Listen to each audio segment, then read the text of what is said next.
ఇవాళ మనం డిస్కస్ చేసుకోబోయే topic definition of environmental scanning factors ఇంకా అప్రోచెస్. ఇదైతే చాలా ఇంపార్టెంట్ క్వశ్చన్ మనకి సెకండ్ చాప్టర్లో. మీరు ఏ క్వశ్చన్ వచ్చినా ఏ ఆన్సర్ రాసా మీకు కన్ఫర్మ్ హాఫ్ మార్క్స్ అయితే పడతాయి. పాసింగ్ మార్క్స్ కోసం ట్రై చేసే వాళ్ళకి బెస్ట్ వీడియో ఇది. ఇది వచ్చేసి MBA OU second year 4th sem and subject వచ్చేసి business policy and strategy, chapter 2 environmental appraisal.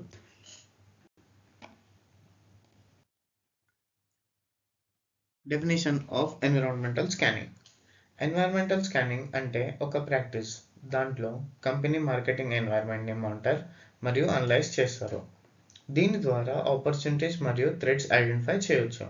ఈ స్కానింగ్ రిజల్ట్ మేనేజర్కి హెల్ప్ చేస్తుంది where to compete, how to compete మరియు వాట్ టు కంపీట్ డిసైడ్ చేయడానికి. Factors to be consider for environmental scanning. ఇక్కడ మనకి 4 factors ఉన్నాయి. Events, trends, issues, expectations. Events అంటే critical occurrences. ఇవి డిఫరెంట్ ఎన్వైరన్మెంటల్ సెక్టర్స్లో జరుగుతాయి. ట్రెండ్స్ అంటే common tendencies or course of యాక్షన్స్వి ఈవెంట్స్తో కలిసి డెవలప్ అవుతాయి. ఇష్యూస్ అంటే కరెంట్ అఫైర్స్. ఇవి ఈవెంట్స్ మరియు ట్రెండ్స్కి రెస్పాన్స్గా డెవలప్ అవుతాయి. ఎక్స్పెక్టేషన్స్ అంటే interested group demands issues resolve చేయడానికి.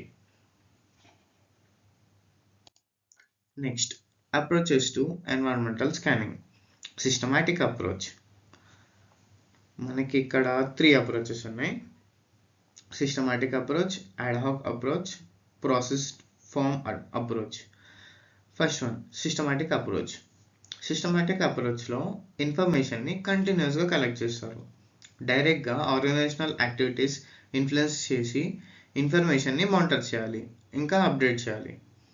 నెక్స్ట్, అడ్హాక్ అప్రోచ్ స్పెషల్ సర్వీస్కి యూస్ చేస్తారు. స్పెసిఫిక్ ఎన్వైరన్మెంటల్ ఇష్యూస్ని డీల్ చేయడానికి, అన్ఫోర్సీన్ డెవలప్మెంట్స్ని ఇన్వెస్టిగేట్ చేయడానికి.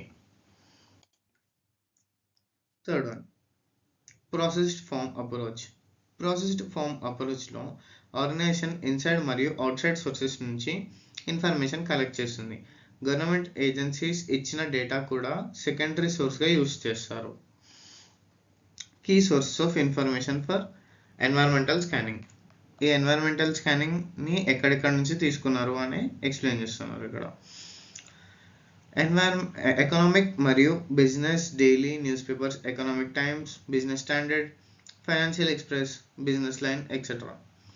Government publications, economic survey, India bulletins, quarterly survey of industries, business intelligence and data, ICICI portfolio studies, state of nation report, Yojana, Indian trade general, etcetera. ఇవన్నీ మనకి రాయాల్సిన అవసరం లేదు, ఒక 2-3 రాస్తే సరిపోతుంది. ఇక్కడ మనం పాయింట్స్ అయితే చాలా రాసినాము. మనకు కామర్స్ ఉన్నాయి కదా, ఒక్కొక్క లైక్ 1-2 రాసుకుంటే వెళ్ళిపోతే సరిపోతుంది మనకి ఎగ్జామ్లో అయితే. Third point,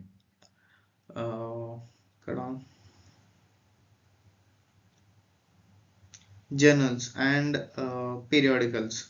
business India, long range planning journal, Harvard business review, finance and development, IMF world economic. ఇంకా ఇట్లా అన్ని లైన్గా రాసుకుంటూ వెళ్ళిపోండి. మీకు గుర్తున్న మాత్రమే ఎగ్జామ్లో రాయండి. Institutional publications, Mumbai stock exchange directory, market research, FICCI, operation search group, etcetera ఉన్నాయి.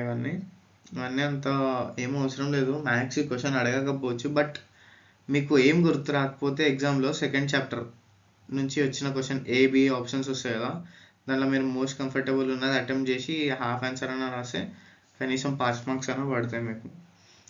I hope you like this video. Like, share and subscribe to your last minute friends. Last రోజు గంట ముందు చదువుకునే ఫ్రెండ్స్ అందరికీ షేర్ చేయండి వీడియో.